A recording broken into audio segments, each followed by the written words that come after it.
Oh, Amiya, and hello, buggles. Come one, come all. This is your Dream Raven Spider Mama, Amiya Aranha. And today, I'm gonna read you guys some poetry, and it's gonna be no nonsense. Okay? It's gonna be soft and lovely, and you're gonna love it. And, so, I had some poets suggested to me, Oscar Wilde and also Christina Rossetti. Oops. Also Christina Rossetti. So I'm starting with Christina Rossetti. Because I read that she kind of has some fantastical kind of poetry, which I thought was interesting. I don't know if Oscar is Wilde. I think that's just his name, you know. Yeah, so don't make me giggle, and it'll be real comfy for you, I promise. I swear. Alright, so this is the first one I wanted to read. It's called Dreamland. And I thought it was appropriate because I am your Dream Raven Spider Mama after all. Okay.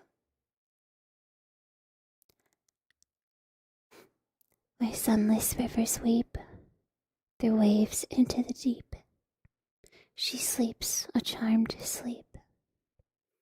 Awake or not. Led by a single star, she came from very far to seek where shadows are her pleasant lot. She left the rosy morn, she left the fields of corn, for twilight cold and lorn, and water springs. Through sleep, as through a veil, she sees the sky look pale, and hears the nightingale that sadly sings. Rest, rest, a perfect rest, shed over brow and breast. Her face is towards the west, the purple land. She cannot see the grain ripening on hill and plain. She cannot feel the rain upon her hand. Rest, rest forevermore upon a mossy shore. Rest, rest, that shall endure till time shall cease. Sleep that no pain shall wake, night that no morn shall break, till joy shall overtake her perfect peace.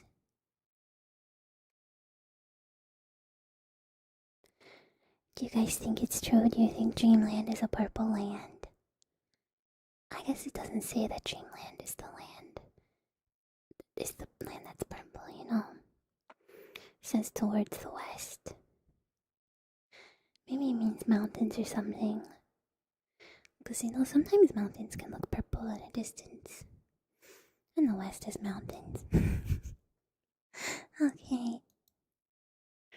Continuing right along, I'm just going to kind of flip through until I find something that seems interesting to me. So let's try an apple gathering, since the fall is coming and it'll be apple season soon. The purple planets in spore. Maybe that was Dreamland all along. Yeah, very dreamy picture. Apples, yes, so I wonder if this is gonna evoke images of the fall and cider and apple picking and stuff. An apple gathering. I plucked pink blossoms from mine apple tree and wore them all that evening in my hair. Then, in due season, when I went to see, I found no apples there. With dangling basket all along the grass, as I had come, I went the selfsame track. My neighbors mocked me while they saw me past, so empty-handed back. Lillian and Lilius smiled in trudging by. Their heaped-up basket teased me like a jeer. Sweet voice they sang beneath the sunset sky. Their mother's home was near. Plump Gertrude passed me with her basket full. A stronger hand than hers helped it along. A voice talked with her through the shadows cool, more sweet to me than a song. Ah, Willie, Willie was my love less worth than apples with their green leaves piled above. I counted rosiest apples on the earth, of far less worse than love. So once it was with me you stooped to talk, laughing and listening in this very lane. To think by this way we used to walk, we shall not walk again. I let my neighbors pass me ones and twos. In groups, the latest said the night grew chill, and hastened, but I loitered, while the dews fell fast. I loitered still.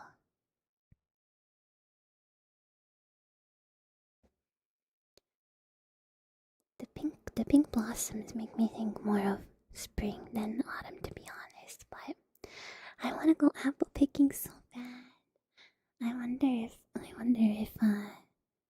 Spooter nephew would like to go. I think that would be a fun activity. I think he's old enough now to enjoy it, but I don't know if he likes apples. Apple picking would be nice, and then I'd like to try making cider, you know. I have no idea how it works. I just know they kind of crush the apples, but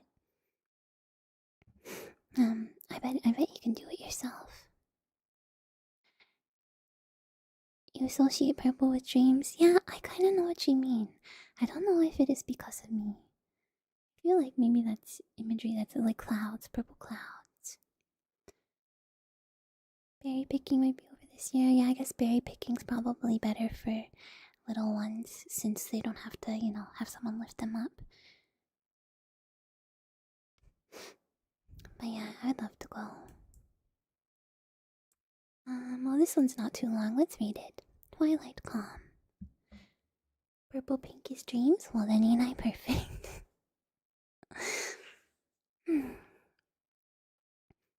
Oh, pleasant eventide. Is that how you say that? Eventide? Pleasant eventide. Clouds on the western side grow grey and greyer, hiding the warm sun. The bees and birds, their happy labors done, seek their close nests and bide. Screened in the leafy wood, the stock doves sit and brood. The very squirrel leaps from bough to bough, but lazily pauses and settles now, where once he stored his food.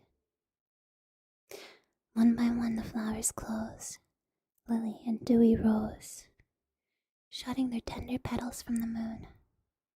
The grasshoppers are still, but not so soon, are still the noisy crows. The dormouse squats and eats choice dainty little bits beneath the spreading roots of a broad lime. Nibbling his fill, he stops from time to time and listens where he sits. From far the lowings come of cattle driven home. From farther still the wind brings fitfully the vast continual murmur of the sea. Now loud, now almost dumb. The gnats whirl in the air, the evening gnats in there. The alope's broad his eyes and wings to sail. For prey the bat wakes and the shellless snail come forth clammy and bare. Hark, that's the nightingale, telling the self-same tale. Her song told when this ancient earth was young, so echoes answered when her song was sung in the first wooded vale. We call it love and pain, the passion of her strain, and yet we little understand or know Why should it not be rather joy that so throbs in each throbbing vein? In separate herds the deer lie, here the bucks, and here the does, and by its mother sleeps the fawn. Through all hours of the night until the dawn, they sleep, forgetting fear. The hare sleeps where it lies, with weary, half-closed eyes. The cock has ceased to crow, the hen to cluck. Only the fox is out, some heedless duck or chicken to surprise. Remote each single star comes out till there they are, all shining brightly, how the dews fall damp. While close at hand the glowworm lights her lamp, or twinkles from afar. But evening now is done, as much as if the sun, day-giving, has arisen in the east. For night has come, and the great calm has ceased. The quiet sands have run. Twilight calm. I wondered about the wording. Eventide. Is that how you say that, or is it like eventide? Eventide, eventide. I guess if it's evening, it's probably eventide, right? I'm not sure. The entire woodland is sleeping. Yeah, I think poetry like that is nice, just like describing everything that's happening in like a single moment. Well, remember the smell of fresh apples forever and think of Auntie Ami. That would be nice. Maybe it could be a whole family event, you know. Okay. I wanna write more poetry like that too. Normally for these poetry streams, I try and have like something of my own prepared for you guys, but I kind of I don't know. I have to kind of get like an idea and run with it, and I kind of didn't have one this time, but I'll try and write some more for you guys. Even? No one says that word anymore. Eventide. Yeah, Sea Glass was a nice poem, I think, you know. Although I wrote it myself, so maybe I shouldn't say that, but... Okay. Ooh. Let's see here. Let's read this. Shout out.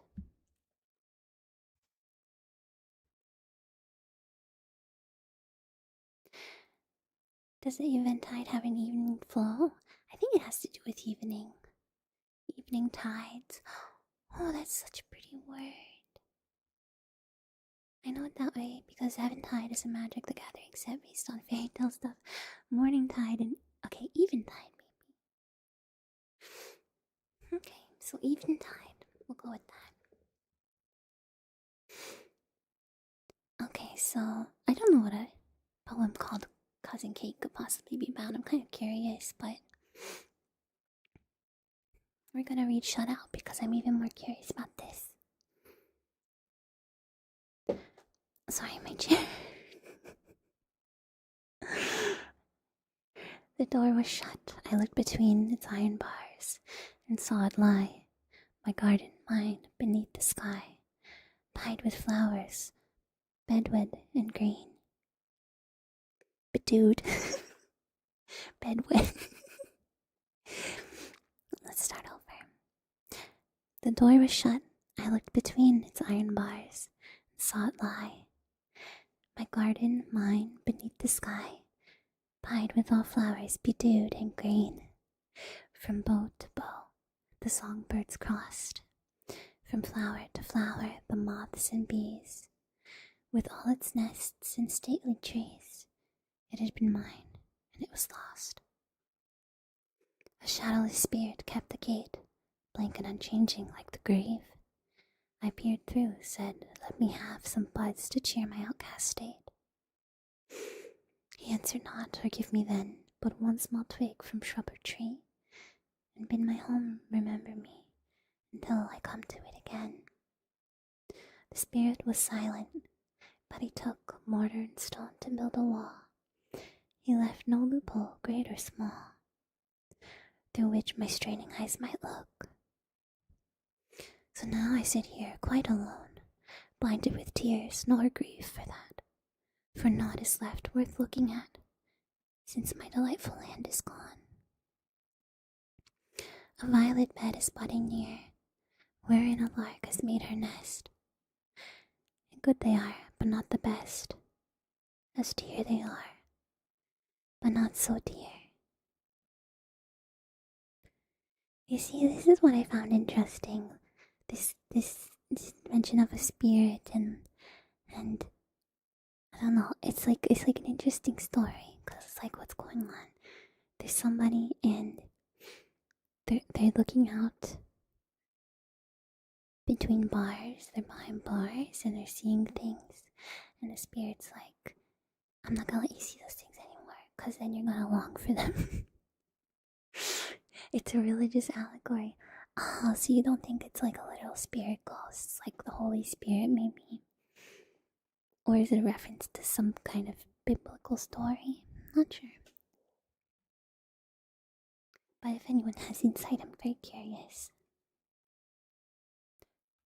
But she does write stuff like that one time. There was one poem called The Goblin's Market. And it was really long, so I didn't read it, but I assume it was about a goblin's market. She's been kept from heaven, eternal paradise. Ah, okay. See, I take these things too literally, I think. That's why I gotta read more poetry. Sorry for the construction noises outside. It's not so bad today, though. I'm always tempted by these very short ones. Oh, sound sleep. I like the sleepy ones. Let's read this. Some are laughing, some are weeping. She's sleeping, only sleeping. Round her rest wildflowers are creeping. There the wind is heaping, heaping. Sweetest sweets of summer's keeping. By the cornfields ripe for reaping. There are lilies, and their blushes. The deep rose, and there the thrushes. Sing till latest sunlight flushes. To the west, a fresh wind brushes through the leaves while evening hushes. There by day the lark is singing, and the grass and weeds are springing. There by night the bat is winging. There forever winds are bringing far off chimes of church bells ringing. Night and morning, noon and even, their sounds fill her dreams with heaven. The long strife at length is striven, till her grave bands shall be riven. Such is the good portion given to her soul at rest and shriven.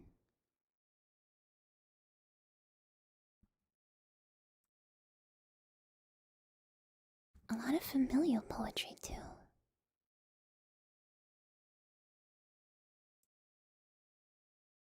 Let's see here. We got sisters, we got cousins, we got more sisters. Whoa, now that's quite the name.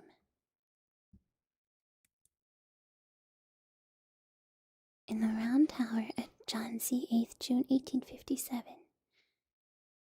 Maybe that's where she wrote it?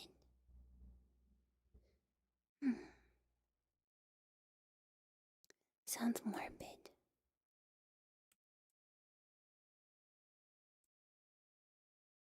Another spring. At home. It's awfully specific, yes.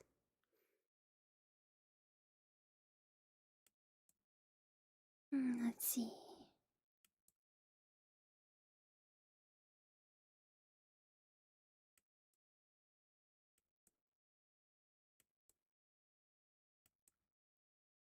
Winter rain.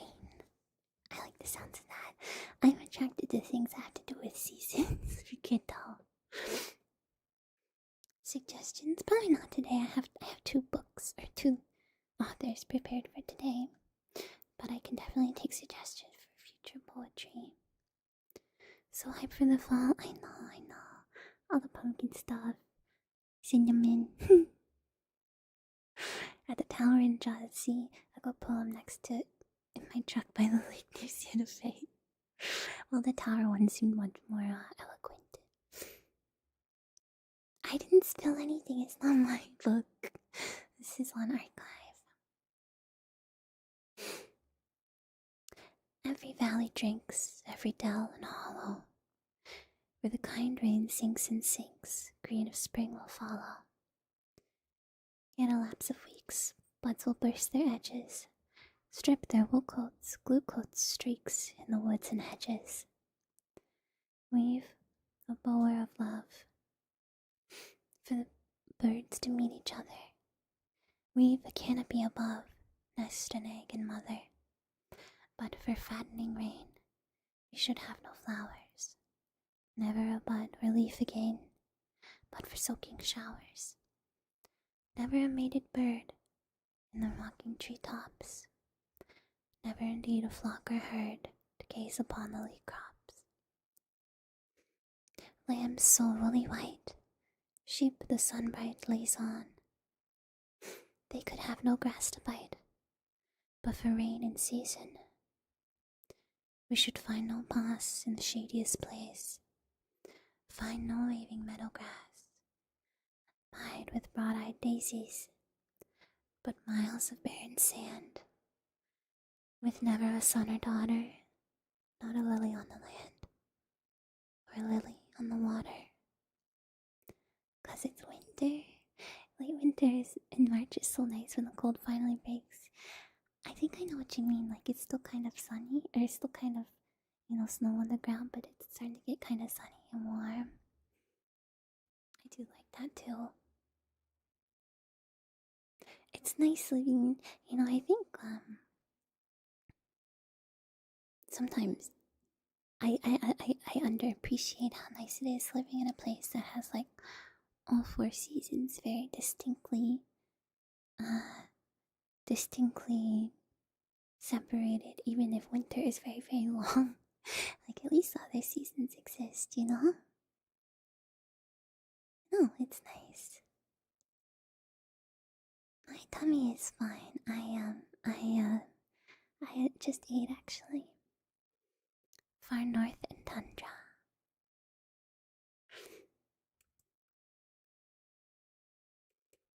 Let's see. The Fairy Prince. I want to read about the Fairy Prince. Reading this Christina Rossetti's poetry makes me realize that my own poems are very, very short. They're more like this one, The Born, rather than she has like multi-page ones. Let's read about the Fairy Prince. Too late for love, too late for joy, too late, too late. You loitered on the road too long, you trifled at the gate. The enchanted dove upon her branch died without a mate. The enchanted princess in her tower slept, died, behind the gate. Her heart was starving all this while, you made it wait. 10 years ago, 5 years ago, 1 year ago, even then you had arrived in time, though somewhat slow. And life have been a cordial yes, instead of a dreary no. The frozen fountain would have leaped, the buds gone on to blow. The warm south wind would have awaked to melt the snow. Is she fair now as she lies? Once she was fair, me queen for any kingly king, with gold dust on her hair. Now those are poppies in her locks, white poppies she must wear a veil to shroud her face, and a want graven there. Or is the hunger fed at length cast off the care? We never saw her with a smile or with a frown. Her bed seemed never soft to her, though tossed of down. She little heeded what she wore, kirtle or wreath or gown. We think her white brows often ached beneath her crown, till silvery hair showed in her locks that used to be so brown. We never heard her speak in haste, her tones were sweet, and modulated just so much as it was meet.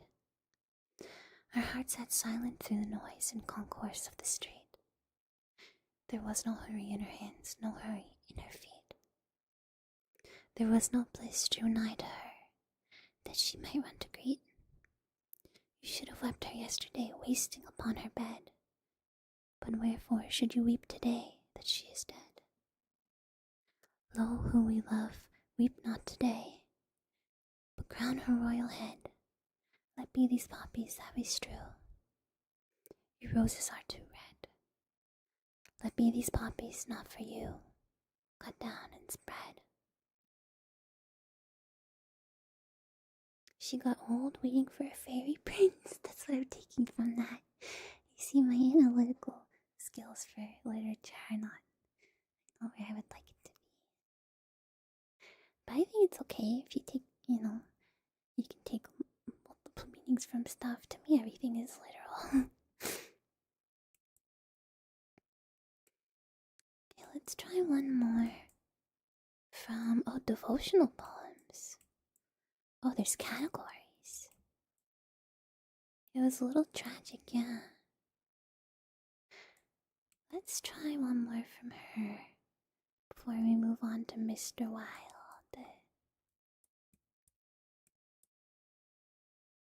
The white poppy image was nice despite the tragedy, yeah. I don't know if white poppies are significant. Oh, the three enemies. The flesh, the world, the devil. My god. They usually represent death or sacrifice. I thought so. There's that poem, the other poem. It's very famous, Flanders Field, it's called. I take this to mean that life is short, and you shouldn't waste time. Don't waste time waiting for no fairy prince. Well, I don't know, enemies, you never usually hear about enemies in a poem, so I'm interested. Okay. The three enemies. The flesh. Sweet, thou art pale. More pale to see. Christ hung upon the cruel tree, and bore his Father's wrath for me. Sweet, thou art sad. Beneath a rod more heavy, Christ for my sake trod. The winepress of the wrath of God. Sweet, thou art weary. Not so Christ, whose mighty love of me sufficed for strength, salvation, Eucharist. Sweet, thou art footsore. If I bleed, his feet have bled, yea, in my need. His heart once bled for mine indeed. The world. Sweet, thou art young. So he was young, who for my sake in silence hung upon the cross, with passion wrung. Look, thou art fair.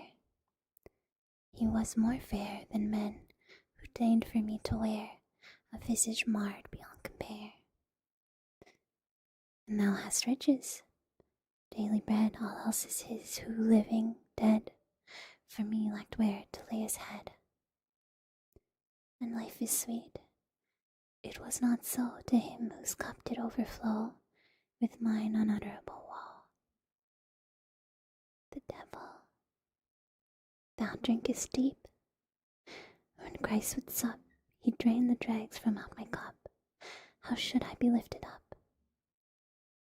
Thou shalt win glory in the skies. Lord Jesus, cover up mine eyes, lest they shall look on vanities. Thou shalt have knowledge, helpless dust. In thee, O Lord, I put my trust. Answer thou for me, wise and just. And might, Get thee behind me, Lord, who hast redeemed and not abhorred my soul. Oh, keep it by thy word. That was definitely a religious kind of one.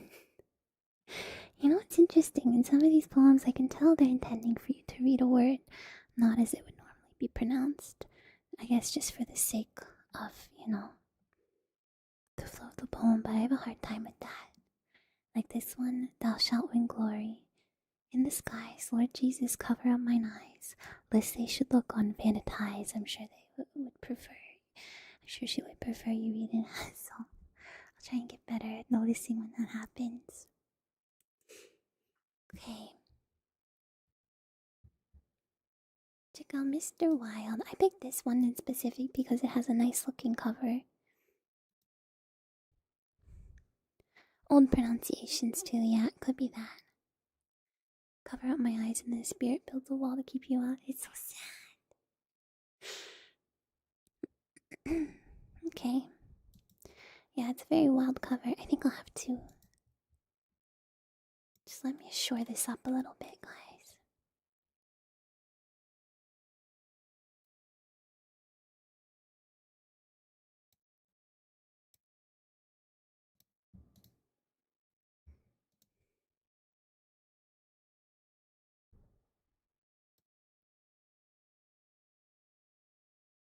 Okay.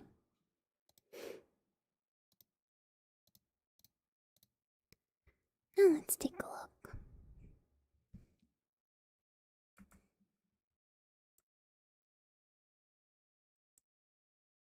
Look how pretty it is inside.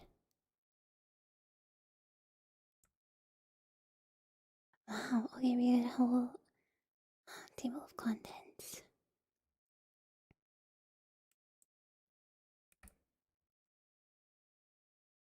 So I was recommended specifically Requiescat. So we can look at that. That's page 20 here.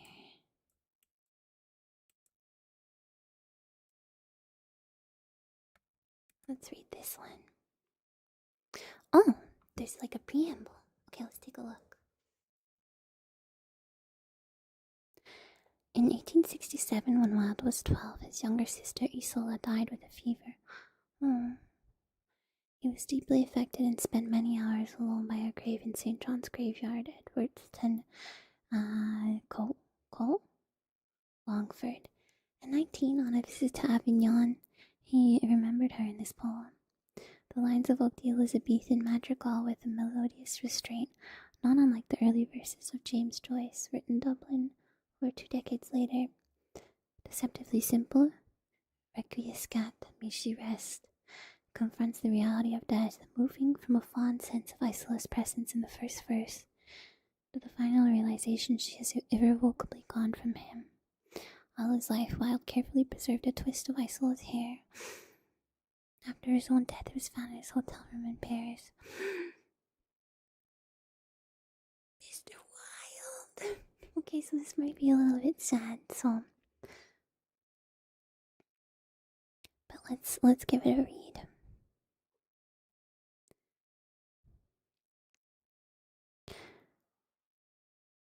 Tread lightly, she is near, under the snow. Speak gently, she can hear the daisies grow. All her bright golden hair tarnished with rust. She that was young and fair, fallen to dust. Lily-like, white as snow. She hardly knew she was a woman, so sweetly she grew. Coffin board, heavy stone, lie on her breast. I vex my heart alone. She's at rest. Peace, peace, she cannot hear. Lyre or sonnet, all my life's buried here. Heap earth upon it.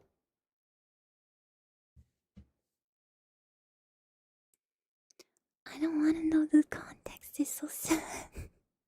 Do you guys need a hug after that one? It's okay if you do.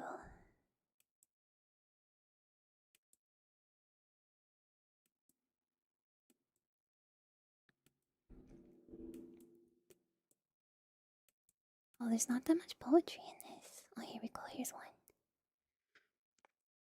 I think Oscar Wilde wrote a lot of writings, not just poetry. Okay. I don't know how to do it with this specific setup, but hopefully I don't bump anything too loudly. So I have a very gentle hug. Okay.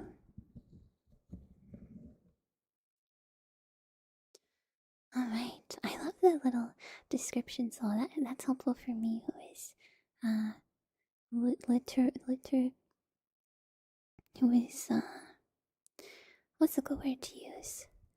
I'm not illiterate, but I'm literally ignorant. Wilde's friendly rivalry with the American artist and dandy James Abbott McNeill Whistler may lie behind this very visual poem. First published in 1881, the painter insisted that a picture should be surely a composition of color and mood and had no need to tell a story. Wilde, however, was rarely content without movement and anecdote, and here the final stanza suddenly zooms in on a private moment, bringing personality and bite to what otherwise would have remained a verbal pastiche of an impressionist painting. The title means simply Impressions of the Morning. Yeah, like literally. Welcome everybody, welcome in. We're just reading some nice quiet poetry, so please, slimes and buckles, and Meche if you're here, enjoy Impression du Matin with me. Which is Impressions of the Morning. See, my French is not that terrible, even though it did say it right there. I actually do know that matin is morning. Thank you so much for the respectful entrance, you guys. Let's listen to Impression du Matin. The Thames nocturne of blue and gold changed to a harmony in grey. A barge with ochre-coloured hay dropped from the wharf and chill and cold. The yellow fog came creeping down the bridges to the houses' walls, seemed to change to shadows in St. Paul's, loomed like a bubble o'er the town. And suddenly arose the clang of waking life. The streets were stirred with country wagons, and a bird flew to the glistening roofs and sang. But one pale woman all alone, the daylight kissing her wan hair, loitered beneath the gas lamp's flare, with lips of flame and heart of stone.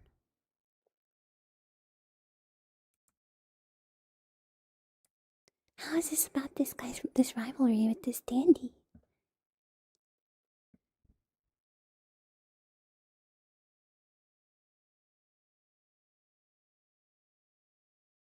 This woman?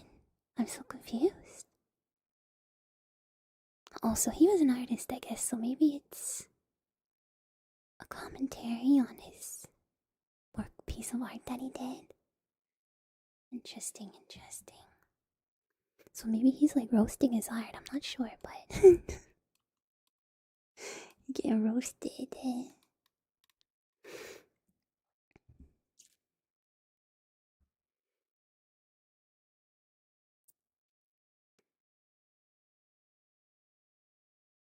Yeah, it says a verbal pastiche.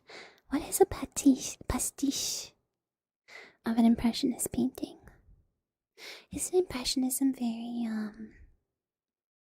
like, I thought impressionism was like kind of abstract, or not abstract, but like in shapes. Like if there's a person, won't she be like shapes or something? I'm not sure. I'm ignorant about art too. Although pretty sure I learned about impressionism specifically in like high school art class. But style parody. Ah, interesting. Pastiche is an imitation? Okay. So a verbal imitation of a painting. Interesting. That's kind of a great idea for like an exercising like I don't know how to say it, a writing exercise, where you look at a painting and then you try and imitate it using poetry. Kind of want to try that. Maybe I can try that for next time I do a poetry reading, because I don't know, sometimes it's hard for like specific ideas to come together, you know?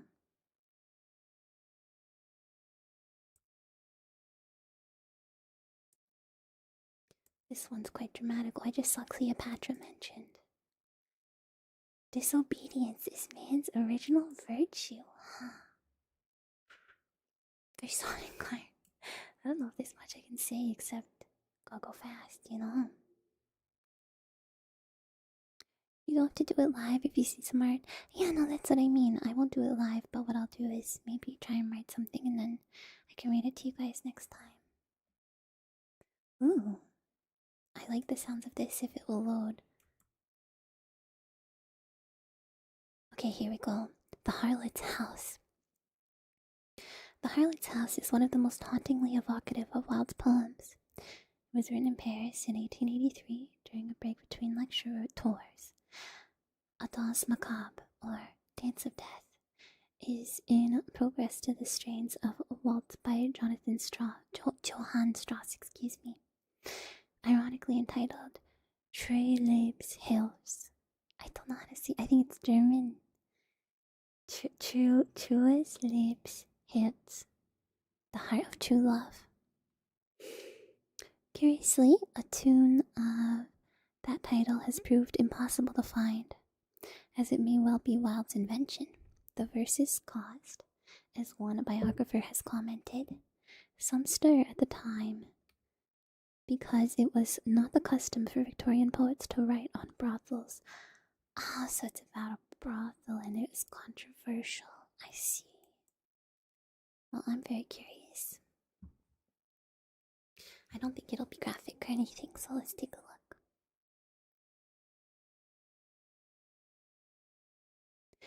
We caught the tread of dancing feet. We loitered down the moonlit street and stopped beneath the harlot's house. Inside, above the din and fray, we heard the loud musicians play the Trues Lebes Herz of Strauss. Like strange mechanical grotesques making fantastic arabesques, the shadows raced across the blind. We watched the ghostly dancers spin to sound of horn and violin, like black leaves wheeling in the wind, like wire-pulled automatons, slim, silhouetted skeletons, went sliding through the slow quadrille. They took each other by the hand and danced a stately saraband. Their laughter echoed thin and shrill.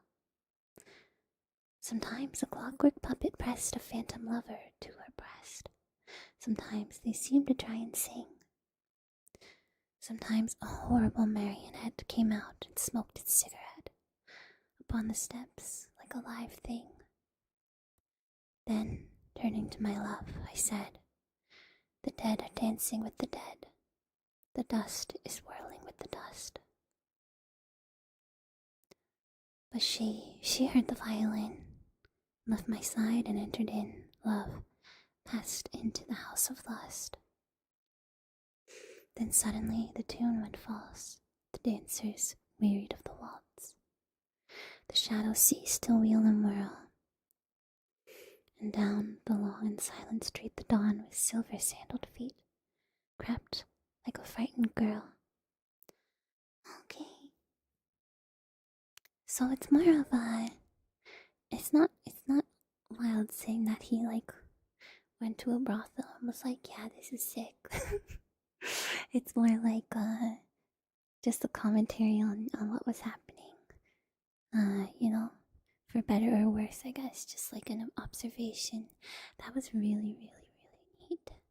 It's one of his most famous ones. I love the imagery of like puppets and automatons and things like that. It's very interesting. And the last stanza as well.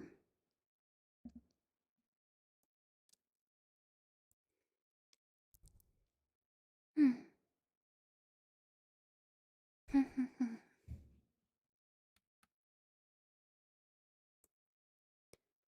let's try and do one more, cause I hear a bunch of hammering outside, so see if I can find one more. A poem, please, dear book.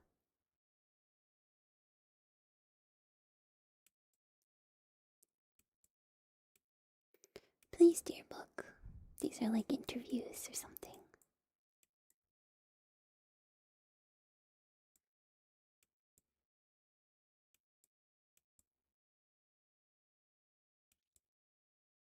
The puppet imagery, yeah, I really liked it.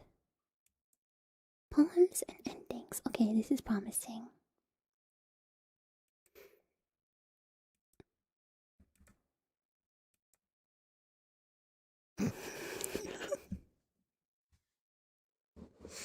I'm like, maybe just one more poem. It's the longest meowing poem in existence. Alright, let's read it. Let's read it then.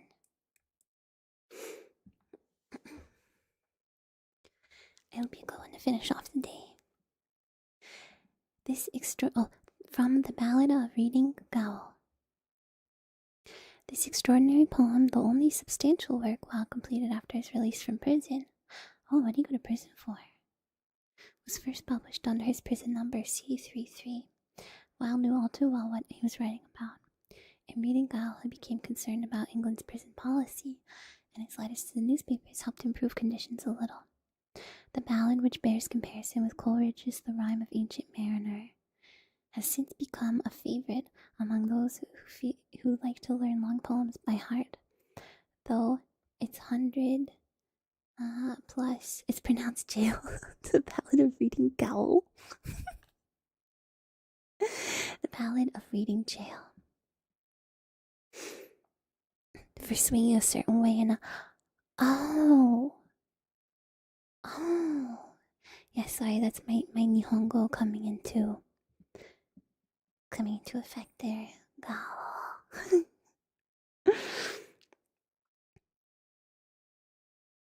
Jail is old spelling of jail. Okay, got it. Thank you. Reading is more like reading? Really? Wait, where did that come up?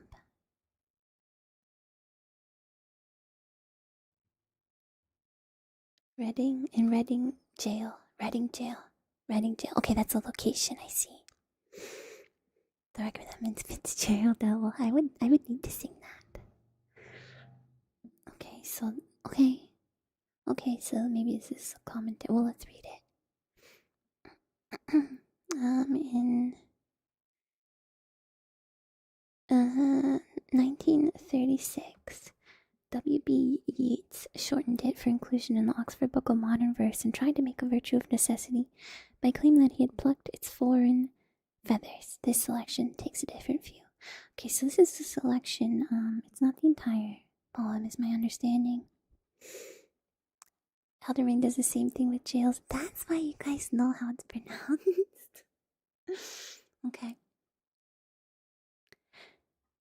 He did not wear his scarlet coat, for blood and wine are red, and blood and wine were on his hands when they found him with the dead. The poor dead woman whom he loved and murdered in her bed. He walked amongst the trial men. In a suit of shabby grey, a cricket cap was on his head, and his step seemed light and gay. But I never saw a man who looked so wistfully at day. I never saw a man who looked with such a wistful eye upon that little tent of blue, which prisoners call the sky, and at every drifting cloud that went with sails of silver by. I walked with other souls in pain within another ring, and was wondering if the man had done a great or little thing, when a voice behind me whispered low, that fellow's got to swing. He did not wring his hands as though those witless men who dare to try to rear the changeling hope in the cave of black despair. He only looked upon the sun, drank the morning air. And I and all the souls in pain who tramped the other ring forgot if we ourselves had done a great or little thing, and watched with gaze of dull amaze the man who had to swing. It is sweet to dance to violins when love and life are fair. To dance to flutes, to dance to lutes is delicate and rare.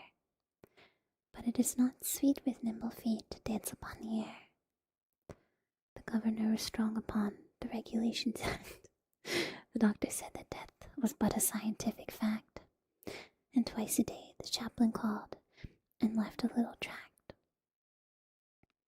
And twice a day he smoked his pipe and drank his quart of beer. His soul was resolute, and held no hiding place for fear. He often said that he was glad the hangman's hands were near. With slouch and swing around the ring, we trod the fool's parade. We did not care, we knew we were the devil's own brigade, and shaven head and feet of lead make a merry masquerade. We tore the tarry rope to shreds with blunt and bleeding nails. We rubbed the doors, and scrubbed the floors, and cleaned the shining rails. And rank by rank we soaped the plank, clattered with the bales. We sewed the sacks, we broke the stones, we turned the dusty drill. We banged the tins, we bawled the hymns, and sweated on the mill. But in the heart of every man terror was lying still. So still it lay that every day crawled like a weed clock wave, and we forgot the bitter lot that waits for fool and knave, till once as we tramped in from work we passed an open grave. At 6 o'clock we cleaned ourselves, at 7 all was still, but the saw and swing of a mighty wing the prison seemed to fill, for the Lord of Death with icy breath had entered in to kill. He did not pass in purple pomp, nor ride a moon-white steed.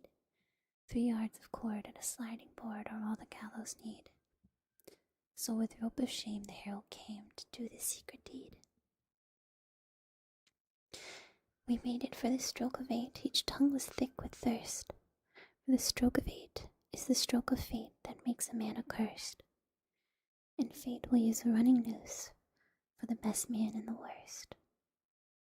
And as one sees most fearful things in the crystal of a dream, we saw the greasy hempen rope hooked to the blackened beam, and heard the prayer the hangman's snare strangled into a scream. There is no chapel on the day of which they hang a man. The chaplain's heart is far too sick, or his face is far too wan. Or there is that written in his eyes, which none should look upon. So they kept us close till nigh on noon, and then they rang the bell, and the warders with their jingling keys opened each listening cell, and down the iron stair we tramped, each from his separate hell. Out into God's sweet air we went, but not in wonted way, for this man's fate was white with fear, and the man's face was grey. And I never saw sad men who looked so wistfully at the day. Like ape or clown in monstrous garb, with crooked arrows starred, silently we went round and round the slippery asphalt yard. Silently we went round, and no man spoke a word. From where a grave had opened wide, there was no grave at all, only a stretch of mud and sand by the hideous prison wall, and a little heap of burning lime, that the man should have his pall. They hanged him as a beast is hanged. They did not even toll a requiem that might have brought rest to his startled soul. But hurriedly they took him out and hid him in a hole. The chaplain would not kneel to pray by his dishonored grave, nor mark it with that blessed cross that Christ for sinners gave, because the man was one of those whom Christ came down to save. I know not whether laws be right or whether laws be wrong. All that we know who lie in jail is that the wall is strong, and that each day is like a year whose days are long. This too I know, and wise it were if each could know the same, that every prison that men build is built with bricks of shame, and bound with bars lest Christ should see how men their brothers maim. And he of the swollen purple throat and the stark and staring eyes waits for the holy hands that took the thief to paradise, and a broken and contrite heart the Lord will not despise. The man in red who reads the law gave him 3 weeks of life, 3 little weeks in which to heal his soul of his soul strife, and cleanse from every blot of blood the hand that held the knife. And with tears of blood he cleansed the hand that held the steel, for only blood can wipe out blood, and only tears can heal.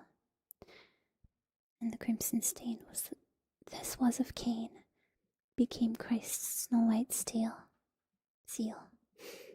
In Reading jail by Reading town, there is a pit of shame, and in it lies a wretched man, eaten by teeth of flame. In a burning, winding sheet he lies, and his grave has got no name. And all men kill the thing they love. By all let this be heard. Some do it with a bitter look, some with a flattering word. The coward does it with a kiss, the brave man with a sword.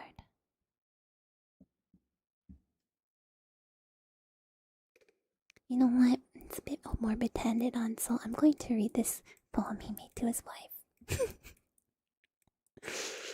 Because I think that'll be a little bit nicer to end it on. So they did say that it was a specific selection of stanzas from that poem, so I don't think it was all about hanging people necessarily. I think it was just about jail in general, and then this book is taking those specific stanzas to kind of paint a specific picture, you know? But the actual poem, from the sounds of it, is much, much longer. They said over 100 stanzas, so. Yeah, but it was very, very, definitely very powerful. Okay, we're gonna find the one he wrote to his wife. We'll stop there for today. To my wife, with a copy of my poems. In November 1883, Wilde lectured in Dublin, where an 18-year-old poet called Willie Yeats heard him. So too did a young art student, Constance Lloyd, with whom Wilde had fallen in love. He visited Constance the next day at her Dublin home and proposed to her in the ancestral drawing room the next day. He was promptly accepted. They were married in London in May. Wilde designed the rich, creamy satin wedding dress, tinted delicately in cow slip. Wow! What? That's kind of so romantic. He designed her wedding dress. That's so precious. The groom inscribed these gentle lines in Constance's copy of his poems. To call your new wife a poem and to imagine a sheet of your verses settling on her hair might invite ridicule today, but such notions were quite pardonable in London's ascetic circles. The poem testified to Wilde's faith in Constance's understanding of him, whatever the future might bring. Alright, this is it. These 3 stanzas. Let's read it. I can write no stately poem as a prelude on my lay. From a poet to a poem, I would dare to say. For if of these fallen petals, one to you seem fair, love will waft it till it settles on your hair.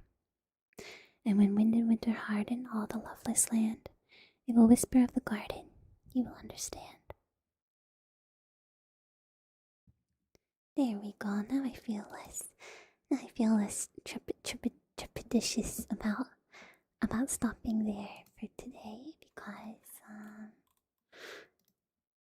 it's a little bit nicer of a prospect. Even though the other poem was very, very good. Okay, so that'll be it for now. Thank you guys so much for listening to this somewhat, random selection of poetry. Well, not totally random, it's by 2 specific authors, Christina Rossetti and Oscar Wilde. And, if I have another, poetry stream coming up in the future where I want to read poetry, feel free to suggest whatever you'd like, okay? I'll see you guys a little bit later. And I thank you for being here. And I hope it was a little bit relaxing and a little bit nice. Apologies for my mispronunciations. I'll see you very, very soon, okay? お疲れ様や。おやすみや。